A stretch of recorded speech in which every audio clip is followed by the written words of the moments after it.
José, ele traz uma lição. A gente pode dizer que a história de José, ela traz essa lição sobre nem sempre contar tudo para quem você acha que deve contar?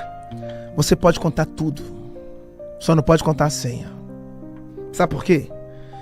Quando José contou o sonho para os irmãos, o texto diz assim, ó, e os irmãos odiaram. Sabe o que ele fez? E teve José um outro sonho. Vou repetir.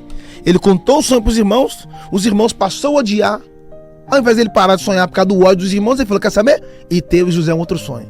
Qual o problema? Que quando a gente conta o sonho, que os irmãos nos odeiam, a gente para de sonhar. Sonha de novo. Uau. Ele sonhou de novo, sonha de novo. Para de ficar preocupado com quem não gosta de você, irmão, e vai sonhar. Porque quem dá o sonho é Deus e quem vai realizar não é você, não é Deus. Dá pra ir mais fundo? Dá. Pior do que contar o sonho é revelar a senha. A senha não se revela. Tem segredos na sua vida que é seu e Deus. Para de contar essas fraquezas pros outros, irmão. Porque é a senha que você tá dando. E alguém, quando tem acesso à sua senha, tem acesso a você. Dá pra ir mais fundo?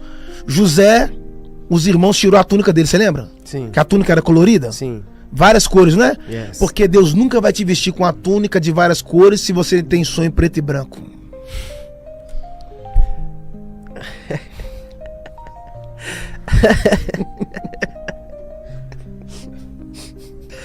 Para que eu vou descer.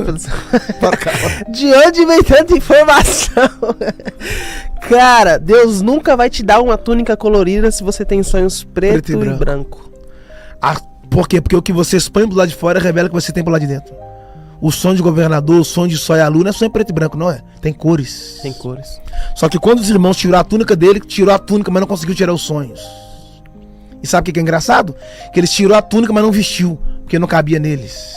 Que é sob medida. Porque o que Deus fez pra você não cabe mais ninguém. Aí lá na frente, a mulher do Potifar foi lá, arrancou a capa dele.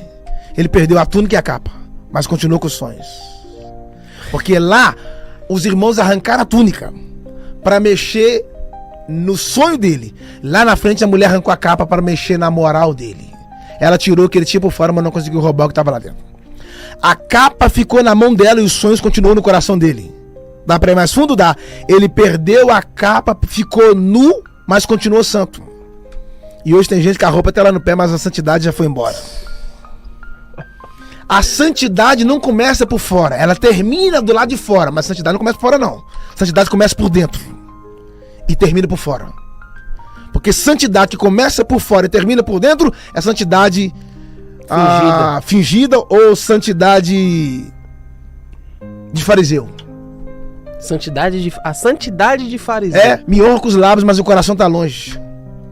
São mausoléus, barroco. Jesus falou, sepulcro calhado, bonito por fora e podre por dentro. Mano, José tava sozinho. Oportunidade igual aquela, gente. Ficar com a mulher. Falando que você quer a oportunidade que revela. É a oportunidade que revela. É, exatamente. O José tá num... Pode falar? Vai. José tá num palácio e Davi também tá num palácio. Eu já peguei. Vai, solta. No caso de José, a mulher veio até ele. Yeah. No caso de Davi, ele arrumou um jeito de ir até ela. José abriu mão da mulher pra ganhar o trono. Hoje as pessoas estão abrindo mão do trono. Aí o que aconteceu? A mulher tirou a roupa de José. José ficou nu e não pegou com ela. E Davi no palácio, todo vestido. O problema é que quando Davi era pequeno, ele derrubou um gigante muito grande. Mas quando Davi se tornou grande, perdeu uma batalha pequena. O problema não é quando você é pequeno, o problema é quando você é grande. E posso ir mais fundo? A Batseba só revelou para Davi um gigante que havia dentro dele. Meu Deus. Tinha um gigante dentro de Davi. Ele venceu, oh my God. Maior que Golias. Oh my God. Ele venceu Ele venceu os gigantes que estavam do lado de fora. Mas não venceu. Mas esqueceu que o maior gigante que ele tinha que enfrentar é o gigante que estava do lado de dentro. Você pode vencer todos os Golias da sua vida, mas se tu não aprenderes a vencer o gigante que está do lado de dentro, você perdeu a batalha e se tornou um fracassado. As maiores guerras nem sempre serão as guerras externas. Por isso que tem gente que fica a noite inteira acordada e não dorme. Não, porque eu perdi o sono. não sabe que o inimigo está roubando a paz, porque quando você perde o sono, você não vive. O maior ladrão de sono é o inimigo que quer roubar o sono, porque o dia foi dividido em 3 períodos. 8, 8, 8. 8 você trabalha, 8 você desfruta e 8 você dorme. O cara, na hora que era para dormir, tá acordado. A Bíblia diz que Jesus dormia no barco. A Bíblia diz que Jesus dormia. O Pedro, quando foi pra cadeia, o texto diz que ele estava dormindo. As pessoas pararam de dormir. O inimigo está roubando a nossa paz. Quando você não dorme, você fica estressado. Isso é vida. Quando você não dorme, você fica chato. Isso é vida. Quando você não dorme, a sua saúde diminui. Isso é vida. É o inimigo roubando a sua vida aos poucos, sem você saber. E aí o salmista falou: em paz me deitarei e dormirei, porque só tu, Senhor, me faz repouso na segurança. Jacó viu uma pedra no deserto, olhou para a pedra e falou: isso não é pedra não, gente. Isso é o que, Jacó? Isso é um travesseiro. Jacó é um travesseiro. Pedra não fica no chão? Sim. O chão é onde você pisa. Ele respeitou aquela pedra e entendeu: isso não é um lugar, isso não é um tapete, isso é um fundamento. Ao invés de ele pegar a pedra e colocar na cabeça, ele foi lá e pegou a cabeça e colocou na pedra. A Bíblia diz que o sol havia se posto. Ou seja, o sol bateu durante o dia inteiro naquela pedra. Ela estava quentinha. Jacó colocou a cabeça ali. E aí, tem travesseiros que é frio, é porque a sua cabeça está quente. E tem travesseiro que a cabeça está quente, mas ele... O Jacó estava com a cabeça fria e o travesseiro quente. Ele colocou a cabeça na pedra e a pedra se tornou um travesseiro. Porque quando você está dentro de um propósito, a sua pedra se torna um travesseiro. Mas quando você sai do propósito, o seu travesseiro se torna uma pedra. Quando o seu travesseiro se tornar uma pedra, você vai ter pesadelos. Quando a sua pedra se tornar travesseiro, Deus vai te dar uma revelação dos céus. Uma mente alinhada com propósito, ela é capaz de deitar em uma pedra e a pedra se transformar em um travesseiro. Ele não vai reclamar, porque a pedra era dura, mas o sono dele foi macio. Deixa eu tentar melhorar. Jacó colocou a cabeça na pedra. Sansão colocou a cabeça no colo de Dalila.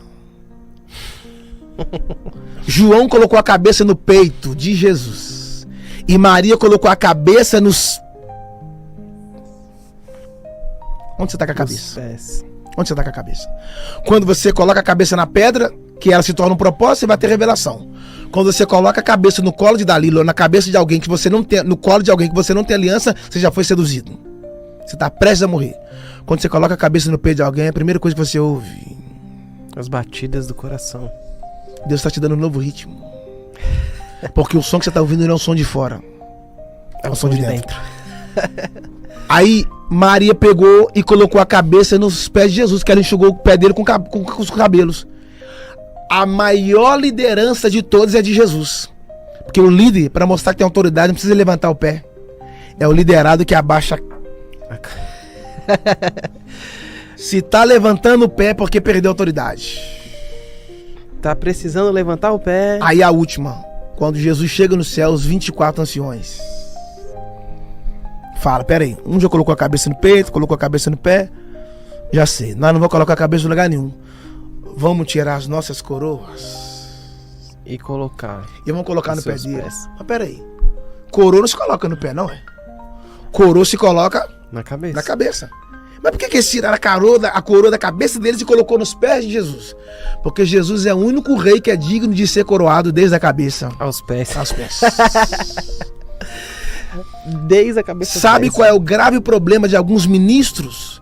É que ao invés deles tirar suas coroas, estão tirando coroa dos outros. E quando você tira a coroa dos outros, é porque você já perdeu sua coroa.